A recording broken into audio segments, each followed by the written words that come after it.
ibihugu bitari bifite icyo bipfa, hagati y'ibyo bihugu ugasanga n'ubundi harimo amakimbirane. Imana irambwira ngo ibi byose bigiye kuzana amahoro make muri iyi si, bigatuma iyi si ihangayikishwa n'ibihe bigoye bigiye kuza. Imana irambwira ngo fondasiyo y'ibyo byose ni urukundo rwamaze gukonja. Iyo nta mwicanyi ufite ubugingo buhoraho. Imana yasanze irambwira ngo abantu bakomeje n'ubundi kugwiza inzangano mu mitima yabo. Imana inyereka isi y'ejo hazaza. Imana inyereka isi y'ejo hazaza, ngiye kubona mbona iyi si turimo ibuza amahoro, kandi fondasiyo y'ibyo byose biturutse kuki? Ku nzangano. Imana inyereka mu bihe bizaza ugiye kujya ubona n'ibihugu byari bitekanye birimo intambara, kandi biturutse kuki? Biturutse ku nzangano, biturutse ku kudahuza, biturutse n'ubundi kuri nk'uko iri jambo ritubwiye ngo umuntu wese wanga mwene se namwica ni umwicanyi. Ubundi iyo udafite gukunda mugenzi wawe nta cyiza uba mwifuriza, iyo ateye imbere ntibikora.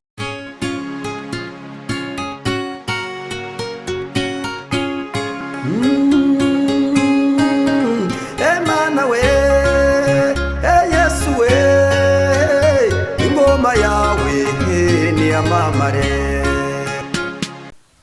Yes, reka tubasuhuze kandi tubifurize amahoro y'Imana, umugisha Imana itanga ubane namwe mwese, abari mu Rwanda n'abari hanze igihugu cy'u Rwanda, mwese mugubwe neza kandi mugubwe neza cyane. Uyu munsi wa none nageze umugisha, nasuye umuhanuzi w'Imana Munyarubuga Vedaste. Aha turi mu karere ka Musanze, mu mujyi wa Musanze, mu murenge wa Muhoza.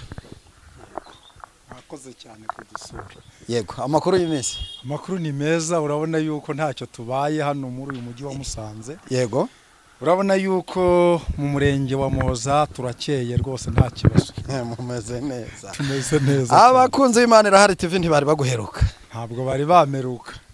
Abakunzi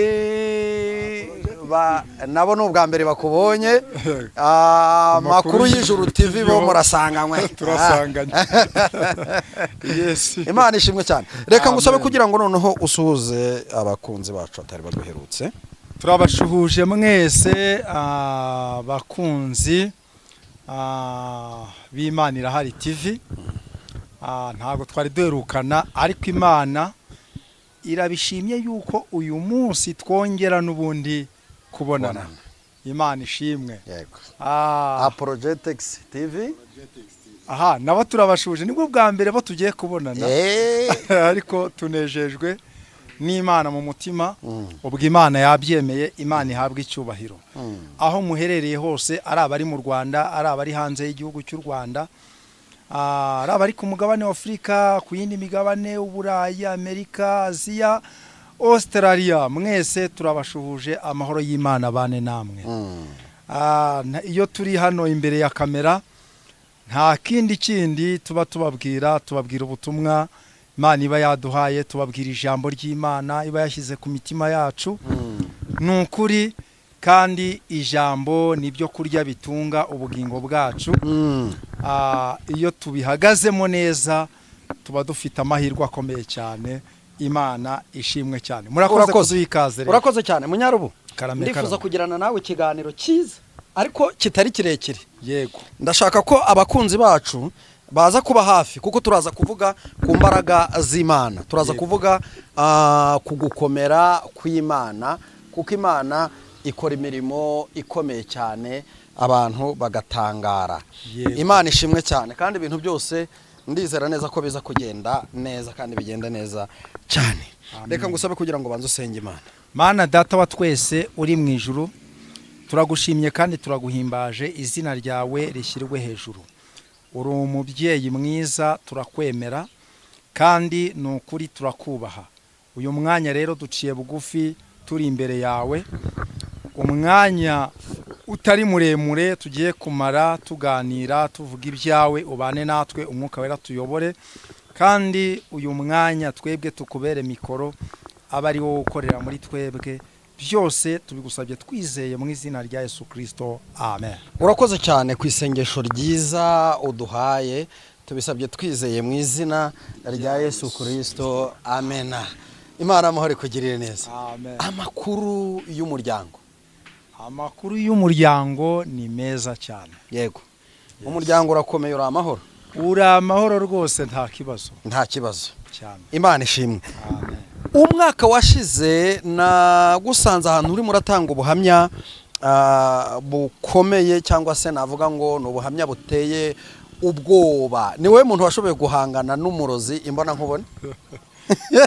Naje aho byabereye noneho naje aho bibere kuri teri rwose. Ndagira ngo tusangize koko kuba umurozi yarafashe ibikoresho bye harimo n'amagufa akaza akanaga ku marembo yaho wacururizaga, wabihonotse ute? Numvise uvuga ko habonetse n'uburwayi bukomeye cyane, haba kuri wowe haba ku mudamu, ariko Imana irahaba. Imana yarahabaye. Ndifuza ko utubwira ako kantu, yenda sibwo butumwa waruzanye, ariko aka kantu katubwira abantu bajye bumva gukomera kwa Yesu Kristo. Nibyo. Murakoze cyane. Iyo mvuga ubu buhamya, yego, mvuga ijambo ry'Imana, cyangwa se nza gusoma ijambo ry'Imana riboneka mu gitabo cy'umuhanuzi Yesaya, igice cya 54 umurongo waho ni wa 14 kumanuka hepfo gatoya. Hari ijambo Yesaya igice cya 54 ku murongo wa 14, hari ijambo riri kutubwira ngo uzakomezwa no gukiranuka, agahato kazakuba kure. Yego. Kuko utazatinya, uzaba kure y'ibiteye ubwoba kuko bitazakwegera. Ahari bazaterana ariko sinye uzaba bateranije, uzagukoraniraho wese azagwa ari wo wazize. Haleluya. Dore ninjure mu mucuzi uvugutira umuriro w'amakara agakura mu icyuma akoresha umurimo we, kandi umurimbuzi namuremeye kurimbura, ariko nta ntwaro bacuriye kukurwanya izagira ikigutwara, kandi ururimi rwose ruzaguhagurukira kukuburanya uzarutsinda. Ibyo nibyo murage w'abagaragu b'Uwiteka, kandi uko niko gukiranuka kwabo guturuka hondi, ni kuwiteka avuga. Amen. Amen. Nukuvuga ngo rero iri jambo dusomye riratubwiye ngo kuri uyu murongo wa 14 atubwiye ngo uzakomezwa no gukiranuka. Ubundi abantu twakiranutse, yego, hari ibintu bitera abantu ubwoba, abantu bakarara badasinziye. Umuntu yakumva ipusi itambutse hejuru, ati noneho karabaye turapfuye. Umuntu yakumva imbeba mu iparafo, ati noneho katubayeho. Umuntu yakumva igihunyira hanze nijoro, ati turapfuye turashije. Umuntu yakumva imirindi y'umucuraguzi hanze, ati noneho birarangiye. Ariko ndimo mbwira abantu ngo nta kindi, haleluya, nta kindi kibasha gukomeza umuntu n'ugukiranuka. Iyo umuntu ari mu Mana neza, Imana ikabana nawe, Imana ikabimwishimiye. Ijambo ry'Imana yatubwiye ngo uzakomezwa no gukiranuka, agahato kazakuba kure, ngo kuko uzaba kure y'ibiteye ubwoba ngo ntabwo bizakwegera. Kandi ubwabyo biribwiriza ubwabyo, n'ubundi bikaguhunga bikagutinya. Umunyamakuru yatubajije ati rwose ni byiza twigereye hahandi hani Musanze twajyaga tubyumva, ariko ni hani Musanze byabereye. Abarozi ni koko baraduhagurukiye aho dukorera, bahagurutse imbaraga za gikonikoni zikomeye cyane, ariko kubwo gusenga Imana yo mu ijuru irambwira ngo ibi byose uzabirebesha amaso ntacyo bizagutwara. Amina. Haleluya.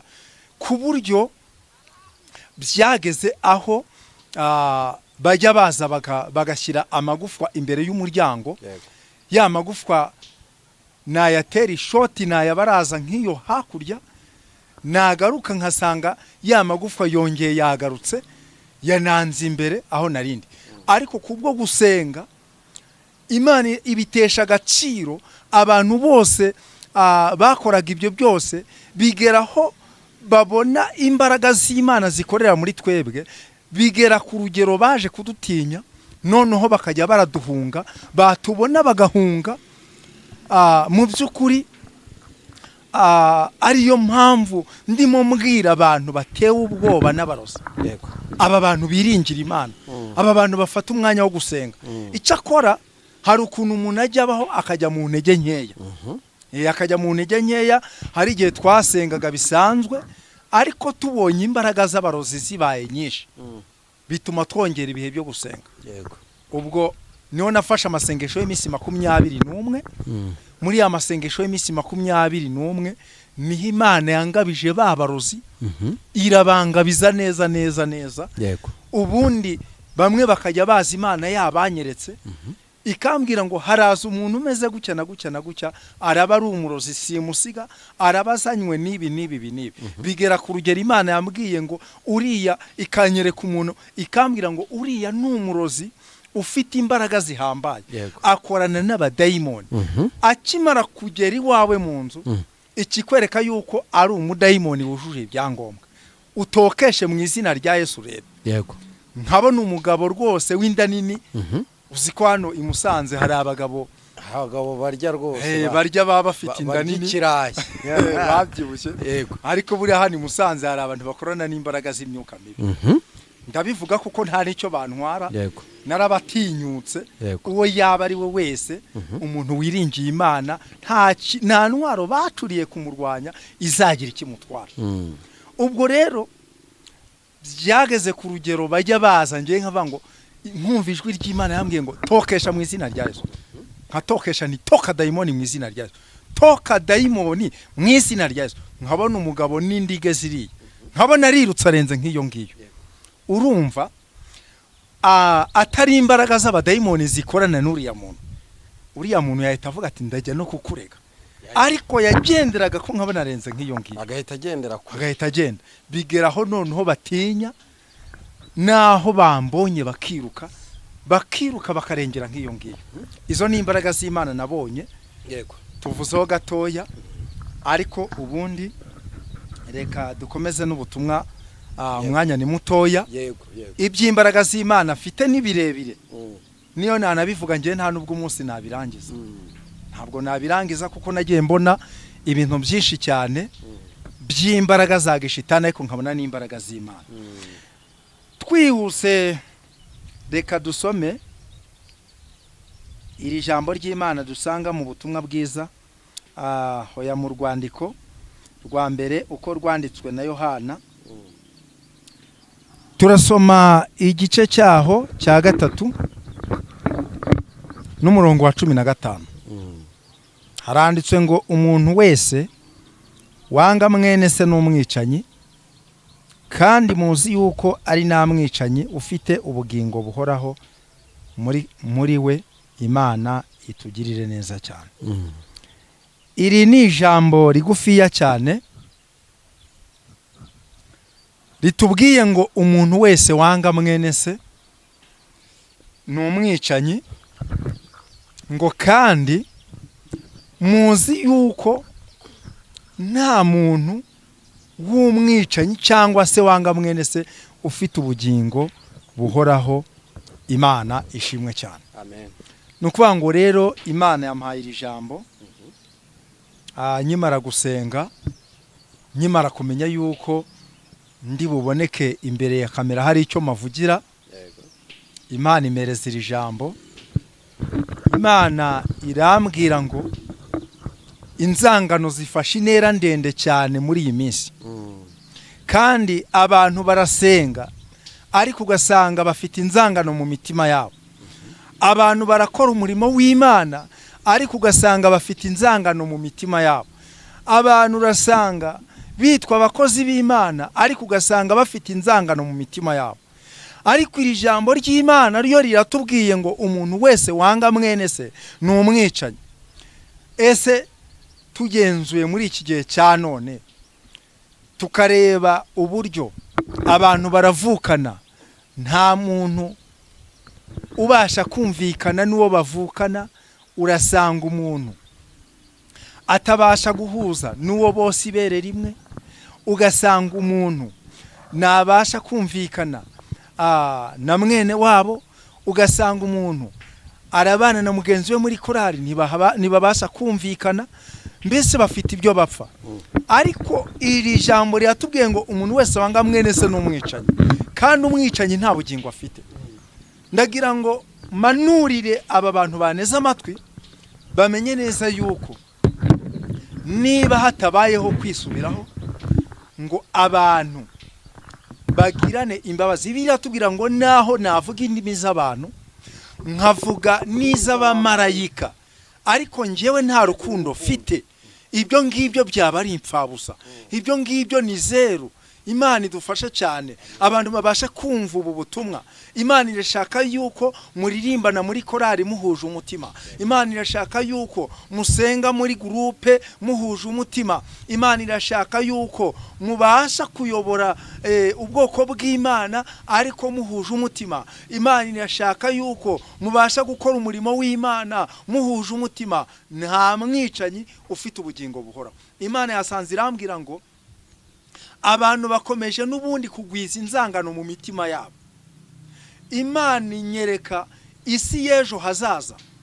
Imana inyereka isi y'ejo hazaza, ngiye kubona mbona iyi si turimo ibuza amahoro, kandi fondasiyo y'ibyo byose biturutse kuki? Ku nzangano. Imana inyereka mu bihe bizaza ugiye kujya ubona n'ibihugu byari bitekanye birimo intambara, kandi biturutse kuki? Biturutse ku nzangano, biturutse ku kudahuza, biturutse n'ubundi kuri nk'uko iri jambo ritubwiye ngo umuntu wese wanga mwene se namwica ni umwicanyi. Ubundi iyo udafite gukunda mugenzi wawe nta cyiza uba mwifuriza. Iyo ateye imbere ntibikunezeza, iyo ubonye yaguze isambu wumva n'ubundi umujinya cyangwa se ishyari bikubeta. Ariko ndagira ngo nkubwire wowe uneze amatwi, niba ushaka ubugingo buhoraho haranira n'ubundi kongera kugarura urukundo mu mutima wawe, kuko ibitari ibyo ibyo urimo byose uraruhira ubusa. Kandi iyi si yacu igiye kuzabona akaga gakomeye cyane kubw'urukundo rugenda rukonja, ugasanga ubwumvikane mu miryango bwararangiye, ugasanga abantu ku musozi baraturanye ariko ntibahuza umutima, ntibabasha kumvikana. Ugasanga abantu mbese mu by'ukuri bari inshuti ariko Satani yabibye urwango hagati yabo. Ugasanga ibihugu bitari bifite icyo bipfa, hagati y'ibyo bihugu ugasanga n'ubundi harimo amakimbirane. Imana irambwira ngo ibi byose bigiye kuzana amahoro make muri iyi si, bigatuma iyi si ihangayikishwa n'ibihe bigoye bigiye kuza. Imana irambwira ngo fondasiyo y'ibyo byose ni urukundo rwamaze gukonja. Yose uzabirebesha amaso ntacyo bizagutwara. Amina. Haleluya. Ku buryo byageze aho bajya baza bagashyira amagufwa imbere y'umuryango. Ya magufwa nayatera ishoti nayabaraza nk'iyo hakurya, nagaruka nkasanga ya magufwa yongeye yagarutse yananze imbere aho narindi. Ariko kubwo gusenga Imana ibitesha agaciro. Abantu bose bakoraga ibyo byose bigeraho babona imbaraga z'Imana zikorera muri twebwe, bigera ku rugero baje kudutinya, noneho bakajya baraduhunga, batubona bagahunga. Mu by'ukuri ariyo mpamvu ndimo mbwira abantu batewe ubwoba n'abarozi. Aba bantu biringira Imana, aba bantu bafata umwanya wo gusenga. Icyakora hari ukuntu umuntu ajya abaho akajya mu ntege nkeya. Akajya mu ntege nkeya. Hari igihe twasengaga bisanzwe ariko tubonye imbaraga z'abarozi zibaye nyinshi, bituma twongera ibihe byo gusenga. Ubwo niho nafashe amasengesho y'iminsi 21. Muri ya masengesho y'iminsi 21 niho Imana yangabije babarozi, irabangabiza neza neza neza.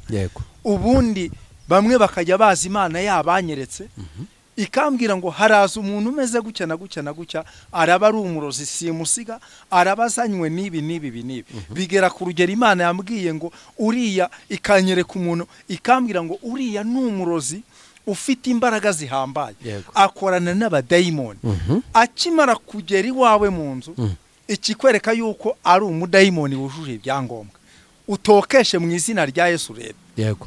nkabona umugabo rwose w'inda nini uzi ko hano i Musanze hari abagabo barya rwose barya baba bafite inda nini kirayi babyibushye. Yego. ariko buriya hano i Musanze hari abantu bakorana n'imbaraga z'imyuka mibi. ndabivuga kuko nta nicyo bantwara. Yego. narabatinyutse. Yego. uwo yaba ari we wese umuntu wiringiye Imana nta ntwaro bacuriye kumurwanya izagira ikimutwara. ubwo rero byageze ku rugero bajya baza ngiye nkavuga ngo nkumva ijwi ry'Imana yambwiye ngo tokesha mu izina rya Yesu. nkatokesha ni toka dayimoni mu izina rya Yesu. toka dayimoni mu izina rya Yesu. nkabona umugabo n'indige ziriye nkabona arirutse arenze nk'iyo ngiyo. urumva atari imbaraga z'abadayimoni zikorana n'uriya muntu. uriya muntu yahita avuga ati ndajya no kukurega. ariko yagenderaga ko nkabona arenze nk'iyo ngiyo agahita agendera agahita agenda. bigeraho noneho batinya naho bambonye bakiruka bakarengera nk'iyo ngiyo. izo ni imbaraga z'Imana nabonye. Yego. tuvuzeho gatoya ariko ubundi reka dukomeze n'ubutumwa. umwanya ni mutoya. Yego. iby'imbaraga z'Imana afite ni birebire. niyo nanabivuga ngiye nta nubwo umunsi nabirangiza. ntabwo nabirangiza kuko nagiye mbona ibintu byinshi cyane by'imbaraga za gishitani ariko nkabona n'imbaraga z'Imana. twihuse reka dusome iri jambo ry'Imana dusanga mu butumwa bwiza hoya mu rwandiko rwa mbere uko rwanditswe na Yohana. turasoma igice cyaho cya 3 n'umurongo wa 15. haranditswe ngo umuntu wese wanga mwene se n'umwicanyi kandi muzi yuko ari namwicanyi ufite ubugingo buhoraho muri we. Imana itugirire neza cyane. iri ni ijambo rigufiya cyane ritubwiye ngo umuntu wese wanga mwene se n'umwicanyi ngo kandi muzi yuko nta muntu w'umwicanyi cyangwa se wanga mwene se ufite ubugingo buhoraho. Imana ishimwe cyane. Amen. nukuvuga ngo rero Imana yampaye iri jambo nyimara gusenga nyimara kumenya yuko ndi buboneke imbere ya kamera hari icyo mavugira. Imana imereza iri jambo. Imana irambwira ngo inzangano zifashe intera ndende cyane muri iyi minsi.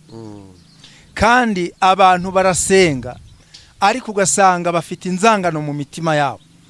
abantu barakora umurimo w'Imana ariko ugasanga bafite inzangano mu mitima yabo. abantu urasanga bitwa abakozi b'Imana ariko ugasanga bafite inzangano mu mitima yabo. ariko iri jambo ry'Imana ryo riratubwira abantu ubu butumwa turimo tubabwira ngo mwongere mugarure urukundo mu mitima yanyu. abavandimwe mwongere mukundane. abagabo mukunda abagore banyu. urajya kumva ngo umugore yishe umugabo we, ukumva ngo umugabo yishe umugore we, ukumva ngo umwana yishe se, ukumva ngo umubyeyi yishe umwana we. kubera iki? urukundo rwamaze gukonja. turababwira ngo mwongere mugarure urukundo. bene data umenye yuko uwo nguri kwanga ni mwene so uri muramwanga. nyamara tugiye no mu bisekuru bya kera urasanga ari mwene so uri kwanga. urasanga muri iyi minsi abantu baragiye bimika ibintu by'amoko ugasanga inzangano zarakonje. ibyo bintu tubivemo. ibyo nta gaciro bifite. igifite agaciro ni urukundo mu mitima yacu. urukundo rwo gukunda bene data, urukundo rwo gukunda Imana. nitugwiza ibyo byose Yesu yaravuze ngo tuzaba twandikiwe ubugingo buhoraho. munyemere dusenga Imana. fata umwanzuro uyu mwanya ucyumva ubu butumwa uvuge ngo nanjye urukundo rwarakonje muri njyewe. nubwo ndi umuririmbyi, nubwo ndi umuhanzi, nubwo ndi umuvuga butumwa, nubwo ndi umuhanuzi, nta rukundo nyigira. uko waba umeze kose, nushaka uhanure izuba rimanuke, nushaka uhanure isi itigite, nushaka uvuga ubutumwa isi yose ipfukame yubarare, nushake uvuge ngo ngewe nduyu nuyu, uwo waba uri wese niba nta rukundo ufite mu mutima wawe, ibyo wakora byose ni zero. Uyu mwanya garura urukundo mu mutima wawe, Imana iraguha umugisha kandi Imana irakugirira neza. Reka dusenga Imana, ariko ucyumva ubu butumwa nufata umwanzuro, Imana irakubabarira. Nta kindi Imana iri kugushinza, iri kugushinza yuko waretse urukundo rwawe rwa mbere, nk'uko ijambo ry'Imana ribitubwira hariya mu Byahishuye Yohana ibice byaho 3. Ntabwo tugiyeyo, ariko Imana igufashe, Imana ikugirire neza, yongere igendere umutima wawe. Reka dusenge. Mwami Imana, turagushimye uyu mwanya, tugushimiye amagambo uduhaye yo kugeza ku bwoko bwawe. Uvuze yuko mwami abantu bamaze gutakaza urukundo, ibi byose bikaba bibasha kuzatuzanira kaga, bikatuzanira makuba, bigatuma isibura amahoro kubera urukundo rwamaze kuva mu bantu. Ariko kubw'ubu butumwa umaye gutambutsa, nyemerera Uwiteka, nukuri umuntu wese ugiye kumva ubu butumwa akemera guca bugufi, akihana, akakubwira ngo Mana umbabarire aho natakaje urukundo rwanjye, aho natakaje urukundo rwari muri njyewe, kugira neza kwari muri njyewe nkabireka, umbabarire. Nawe Uwiteka uzemere kumubabarira, wongere ugenderera ubwoko bwawe. Ijambo ryawe ntabwo rizagenda ubusa, ahubwo rizamanukana n'ubundi icyo n'ubundi waritumye. Ariko uyu mwanya Data wa twese, abagiye kumvira ijambo, abagiye kumva ubu butumwa, bose ubahereza umugisha, bazabona ubugingo bw'iteka. Nanjye niko mbisabye nizeye mu izina rya Yesu Kristo, amen. Urakoze cyane, reka tugushimire. Imana y'amahoro iguhereza umugisha kandi guhereza umugisha mwinshi. Nawe wari udukurikiye, Imana iguhereza umugisha kubwuko wemeye kumva ubu butumwa. Nimba utarakora subscribe, kora subscribe. Nurangiza wandike igitekerezo cyawe aho ngaho muri comment. Munyarubuga, umuntu yakwifuza gusengana nawe cyangwa kuvugana nawe, nyemerera utambutse nimero yawe ya telefone. Nimero yanjye ya telefoni ariyo ya WhatsApp ni 0788525369. Amen. Urakoze cyane, Imana iguhe umugisha. Murakoze.